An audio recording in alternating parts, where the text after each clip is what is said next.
I know my man is gonna kill me for wearing this hoodie because this is his and he has yet to pop the tag on this, but it's me, so it's okay. I love you, babe. Hi guys, welcome back to my channel. If you guys haven't read by today's title, today's video is going to be about my labor and delivery. Also, if you hear like lullaby music in the background, it's for my son, but I don't think you can hear it. But just on the safe side, if you can, I'm throwing it out there. Now I figured since this is the story time, I just throw on a hoodie, be a little chill, and you guys should grab some snacks, sit back and relax while I tell you guys about my labor and delivery. So this story starts on September 16th of 2020, which is the day I gave birth to my beautiful baby boy. Now I want you guys to keep in mind that my due date was actually September 27th. So I gave birth about a week and a half earlier than what I was supposed to.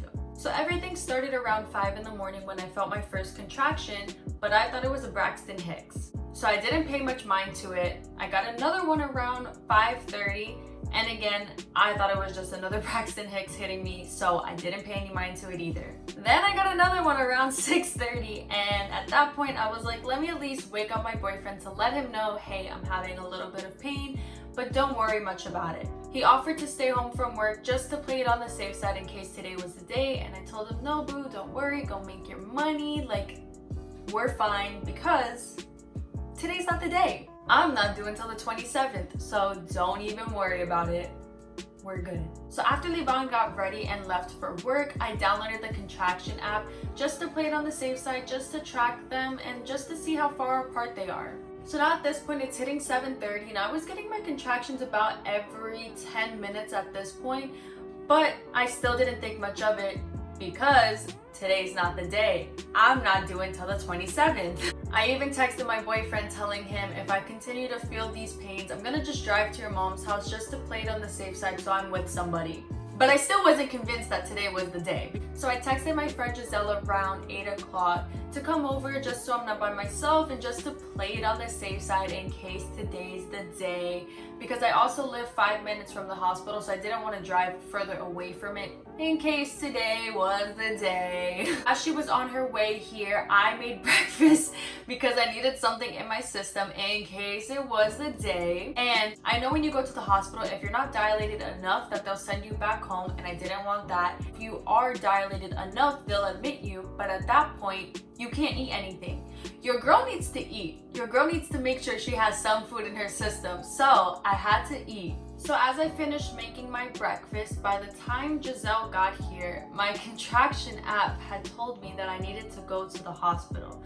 But that still was not enough for me to go to the hospital. When I tell you that I was truly convinced that I was not going to give birth until the 27th and or after, I was truly convinced that I was not going to give birth until the 27th and or after. So when Giselle came, I had her try to pack my bag while I tried to finish my breakfast. It's a little hard to ask someone to pack a bag for you and your man and your baby when they have absolutely no idea where anything is in your house. Also, while having mid-contractions, to tell someone where these things are made it that much more harder. Someone's awake. This is baby Nico. Look at him smiling. Hi, puppy. All right, guys. It's feeding time for this one. Tienes hambre? I know. Let's go feed you. Mommy's just trying to show you off, but it's okay. Oh, okay, let's go. To give you guys kind of a visual of how it went, it was pretty much her trying to pack, me screaming in pain, calming down, telling her where something is, then also going back to screaming in pain, calming down, telling her where it is. That's literally how it was. So it was so difficult to pack. I think we packed like one thing every 5 minutes. Also, your girl needed to take a shower because she needed to be ready just in case today was the day. Being 9 months pregnant and trying to shave your legs is not a thing. I think when I was about 5 months pregnant was when I stopped shaving my legs and Levon shaved my legs for me. And obviously, because like I said, I'm still not convinced that today's the day, I did not text Levon yet, and I had Giselle shave my legs for me. Shout out to Giselle. Even shaving my legs was a task and a half, just because again, it's the same thing how it was packing. She would start shaving my legs and then I'd get a contraction, have her stop, scream, calm down, go back to shaving my legs, stop, scream, calm. It was just a whole bunch of back and forth. It took about, honestly, 20 to 30 minutes just to shave my legs. I was so determined to take a full body shower, not just a body shower, like I'm talking head to toe. I had to shampoo, condition, deep condition, detangle, exfoliate my body. I did a whole 9-yard shower when I could have honestly just taken a body shower because it was the day. But again, I was truly convinced that it wasn't, so I just needed to do everything just in case it was. So once I finished my shower, I see Giselle watching a YouTube video on what to pack in my hospital bag for me, my man, and my baby. Even though she's watching the video, it's still so difficult because she knows where nothing is. But I appreciate her so much for trying. I helped her pack the little bit that I could. I tried to eat a little bit more just in case. And at this point, honestly, it starts hitting around 9:30. And this is where Giselle kind of hinted, hey girl, you should text your man to come home just in case it's the day. And I'm like, you're kind of right. I text my man to come home from work, and honestly, it normally takes him about 25 to 30 minutes to get home from work. I honestly felt like I blinked and he was already home from work. So once Levon gets home from work, he starts to pack the bags for all 3 of us. And as he's packing the bag, I feel something come out of me, but I wasn't too sure what it was. Now, it wasn't my water breaking because it wasn't a lot coming out of me, but it was enough to wet my underwear for me to change my underwear. I think that was my mucus plug, but I just didn't see anything like the mucus plug. If you know what it is, then you know what it is.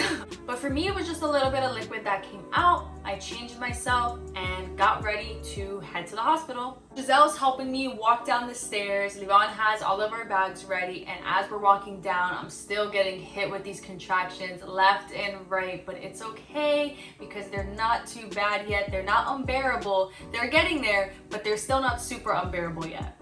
I honestly feel like it wasn't unbearable just because I was standing. Whenever I sat down, that's when it hit me hard. So once we got ready to go in the car and I sat down, that's when I felt it hit me. But me and Levon looked at each other right before Giselle's about to leave, and it hits us. How are we about to take this baby home with no car seat? We don't have the fucking car seat. When I tell you guys, him and I were both convinced that we were not having this baby at least till the 27th and or later. We were not convinced that we were having this baby until then. We were not prepared. Nothing was packed. We were the furthest thing from ready to have this baby. So Levon runs upstairs, gets the car seat. I stand back outside because sitting down, like I said, was not it for your girl. So I had to stand, scream through my contractions with Giselle.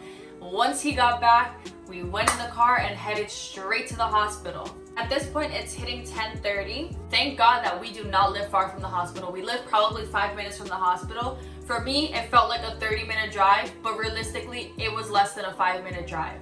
By the time we got to the hospital, it was about 10:30, and Levon pulls up to where you get out to go to the hospital, and they put me on the wheelchair and they wheel me up to where I need to go, and Levon goes to park the car, and of course he's gonna meet me up after. Once they wheel me to the room where I guess they check you to see how far along dilated you are and also do the COVID test, because of course due to the pandemic you do have to get the COVID test before you do give birth. This is where they play 21 questions with your girl, and imagine being in excruciating pain at this point, trying to answer questions, even though they're easy questions because they're just about me, but it is so hard to think straight when you are going through this pain. This is pretty much how the questions went. They would ask me a simple question like, spell your name, Miss Hernandez. JCKLYN, where's my boyfriend? That's literally how it went back and forth for every question they asked me, because of course he was parking the car still and walking up to find where I am, and I'm not with him, so I'm over here answering every question, but then throwing at the end, where's my boyfriend? Because I need my best friend by my side. So after they finish asking all the questions, they do the COVID test on me. It did come back negative, and then they check to see how many centimeters dilated I was. Now, you guys probably don't believe me, but at this point, I'm still thinking that today's not the day, that they're probably gonna tell me that I'm 1 centimeter dilated, 2 centimeters dilated at most, and I'm gonna get sent back home, because the pain was bad, and the way that everyone makes it seem was like, you're probably like 3 centimeters dilated with this type of pain, so just chill. Y'all, when my doctor checks me, She goes, honey, you are 7 centimeters dilated. Why did you take so long to get to the hospital? I'm 7 centimeters dilated? Okay, today is the day. That's kind of when it started to hit me, like, you're about to give birth today. And also, the reason why I took so long was because, again, I was truly not convinced that I was giving birth, number one.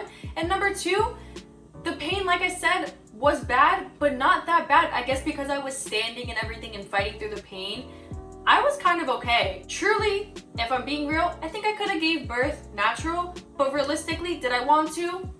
No.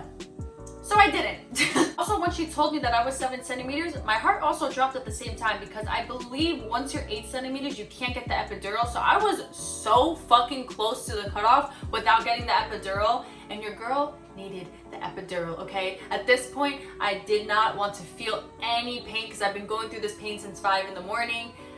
I was done. Just give me this epidural. That's how I was at that point. And of course, I'm on the bed. They're wheeling me around. And like I said, for me, standing is what helped me through the pain. Because at that point now I'm laying down, I'm feeling it 10 times harder.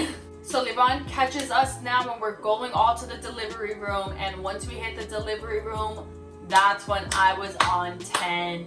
I needed that epidural right then and there. I demanded it right then and there. Obviously, you don't get it right then and there, but I needed it right then and there. It took the anesthesiologist about 20 minutes, honestly. It felt like an hour. Now, within those 20 minutes, girl, my man becomes my little chew toy at that point. I feel so bad now, but during the time, I needed everything that I can do to relieve the pain. So all I did was twist his fingers up, pull his shirt. I did everything that I can to just feel better. And I know I keep saying it, but I just need you guys to really understand that I did not think that I was giving birth anytime soon.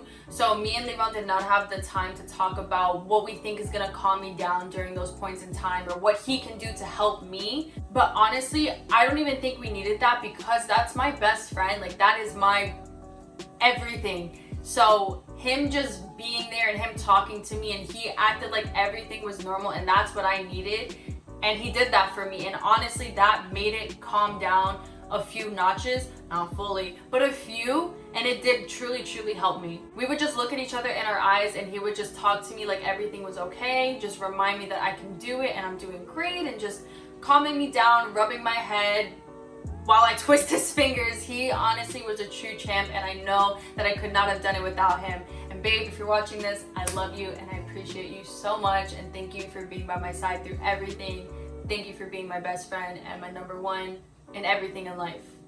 Right before the anesthesiologist comes, the doctor does check one more time to see how dilated you are, of course, if you can or cannot get the epidural. Now, this was the test, and this is where I was the most scared, because if I was anything past 8, which I think again is the cutoff, don't quote me, but I think it is. But once you're 8, you can't get the epidural. So I was praying to all the gods, all the lords, everything out there that just please let me be 8 and just let me get this epidural. She checks me. Your girl is 8 centimeters dilated. So I made it 8 centimeters, all natural, no nothing. I probably could have made it all the way till birth, but again, I did not want to feel that pain anymore. I was so done and tired, and it's been, I think, going on 6 hours at this point. So I just wanted a break. I just wanted to chill. I wanted a little nap. I just wanted something to chill, you know? As the doctor's leaving and the anesthesiologist is coming in, I tell my nurse, I just feel like I peed on myself. She checks. Your girl's water just broke. If you don't know, when you do get the epidural, it can only be the anesthesiologist and the nurse. So Levon did have to leave the room, which sucks because, again, this nurse knows nothing about me. The nurses are smart because you can't touch them. They have you hold the pillow and that's it. I was grabbing that pillow. I was grabbing it with dear life. I'm just talking to this nurse. She's telling me about her life, and I can give 8 fucks about her life. I just needed something to sidetrack my mind while I was going through this pain, and it was getting more and more intense. And also, let me tell you guys, that epidural needle is no joke either. It was nowhere near as painful as contractions, but it's also no joke. It's a little painful, I'm not gonna lie. But once that needle was in, I got the medicine and it starts to kick in. Your girl is feeling good. Your girl is feeling on cloud 9. Once everything's all said and done, me and Levon finally get to chill for a little bit. I'm telling my family everything that's going on. He's telling his family everything that's going on. I had the epidural for probably 30 to 40 minutes max. That was the most I got to chill. I was ready to take a nap. I was ready to just chill. But the baby had other plans because he was ready. He was ready, okay? The doctor comes in, she checks me one more time, tells me I'm 10 centimeters and we need to start getting ready to push. I said, what? So the doctor gets everything that she needs, the nurses start getting ready, and they start prepping me and putting my legs up and getting me ready to push. So also due to the pandemic, unfortunately, I couldn't have anybody there besides one person. They did allow us to have a Zoom call. So on the Zoom call, I did have my mother, my father, and his mother and his sister. What is a little weird though is that they allowed us to have the Zoom call, but they didn't allow us to record. But we did record a little bit, so whatever little bit of footage that I can give you guys a visualization for, I'm gonna insert just so you guys can also more so understand what was going on during this point in time as well. So I start pushing, and it was about probably 10 minutes of just pushing. And I've seen a few labor and delivery videos. What I've never seen was that the doctor flips you side to side. My doctor started flipping me side to side, and I was a little confused, but obviously just trying to get this baby out of me, so I wasn't even really worried about it. She did that for about 5 minutes. I would stay on one side for a minute, then another side on another minute, and just keep going back and forth. Again, I didn't even ask why she was doing that. I was just so focused on pushing out this baby. After about the 5 minutes go by, my doctor ends up telling me that your son's heart rate is really low and we do have to go to the OR because you might have an emergency C-section. If his heart rate does go back up, then of course we can push him out, but if not, we are gonna have to do a C-section. The reason why his heart rate was going down was because the umbilical cord was stuck around his neck, and the more I kept pushing, the tighter and tighter it got around his neck. There's a little bit of footage so you guys can understand what was going on at that point in time. Alright, the baby's heart rate has been down for too long for my comfort, so we're gonna roll to the operating room. If you deliver in the operating room, then actually it's fantastic, but I kind of need to be ready to get him out quick. Okay? I'm hoping we can do what's called a vacuum delivery because his head's so low to help you pull him out, but he can't stay in for much longer, okay? It's alright, it's alright. Now, there's nothing wrong with getting a C-section whatsoever, but I was not mentally prepared for a C-section. I genuinely thought that I was going to be able to push my son out. So when I tell you guys I started to cry, I'm so thankful for my boyfriend for calming me down and telling me, of course, that it's going to be okay with whatever happens at the end of the day. As long as the baby and myself are okay, then that's all that matters. My family's on the Zoom call still, and his family as well, and of course they see everything that's going on. They just know something good isn't happening. They wheel me to the OR, and Levon has to wait because he has to get his gown and everything in order to go in the OR with me. So he tells my family and his family on the Zoom call that everything that's going on, and once the doctor comes back and brings him everything, he goes over to the OR with me. And this is why I say it doesn't really matter too much if we were able to record or not, just because I wouldn't have been able to record him being born regardless because I gave birth in the OR. So once we got to the OR, I had an oxygen mask on me and I began to start pushing because his heart rate did go back up. When I tell y'all I pushed my heart and soul out, I pushed my heart and soul out. I was beyond determined to get my son out of me vaginally versus a C-section. I honestly pushed for about 40 minutes. It was the longest 40 minutes of my life. But finally, after those 40 minutes, my beautiful baby boy was finally born. And you want to know the best part, the part that I'm most proud of? Your girl didn't tear. Once they put him on me and I was able to give him a hug and a kiss, it felt like nothing in the world mattered. I didn't even care if I did tear. I didn't care about anything at that point forward. I just created life with the help of his father. I'm officially a mom now and I can't believe it, but I'm so beyond blessed from all the support from my family, from Levon's family, from Levon himself, all my friends. It honestly has been such a beautiful, long journey till I got to actually meet him. But yeah guys, that's it for today's video. That is my labor and delivery story. I hope you guys enjoyed. If you guys haven't already, make sure you give this video a big thumbs up and hit that subscribe button wherever it is. I hope you guys stay safe, stay blessed. Of course, wear your mask, and I will see you guys in my next video. Bye guys!